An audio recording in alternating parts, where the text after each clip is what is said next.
স্বপ্নকে বাস্তবতা রূপ দেওয়ার জন্য প্রয়োজন অধ্যবসায়, অদম্য ইচ্ছাশক্তি আর পরিশ্রম। পড়ে যাওয়া জীবনে একটি অংশ পড়ে গিয়ে আবার উঠে পাড়াইতেই হলো প্রকৃত জীবন। তুমি একটি মৃত গাছকে যতই জল দাও না কেন, সে কখনো বেঁচে উঠবে না। বাস্তব যেটা সেটাকে মেনে নেওয়া উচিত। আশা করবেন না আপনি যেটা ভেবেছেন বা আশা করেছেন সেটাই ঘটবে। সময় সিদ্ধান্ত নিয়ে কার সাথে জীবনে আপনার পরিচিত হবেন, হৃদয় সিদ্ধান্ত নিয়ে কাকে আপনি আপনার জীবনে প্রত্যাশা করেন, আর আপনার ব্যবহার সিদ্ধান্ত নেয় কে আপনার জীবনে চিরকাল থেকে যাবে। সময় সিদ্ধান্ত নেয় কার সাথে আপনি পরিচিত হবেন, আর হৃদয় সিদ্ধান্ত নেয় কাকে আপনার জীবনে প্রত্যাশা করবেন, আর আপনার ব্যবহার সিদ্ধান্ত নেয় আপনার জীবনে কে চিরকাল থেকে যাবে।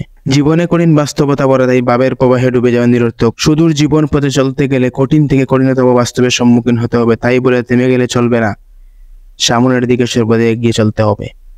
রংধনু দেখার ইচ্ছা থাকলে অবশ্যই আপনাকে বৃষ্টির সাথে দেখা করতে হবে। আপনি যতই ব্যস্ত থাকুন না কেন, আপনি কারো প্রতি সত্যিকারের যত্নবান হন, তাহলে অন্যজন ঠিক সময় বের করতে পারবে। আমরা প্রত্যেকেই মরণশীল। আমাদের উদ্দেশ্য সারা জীবন বেঁচে থাকা নয়, বরং বেঁচে থাকার সময়টুকু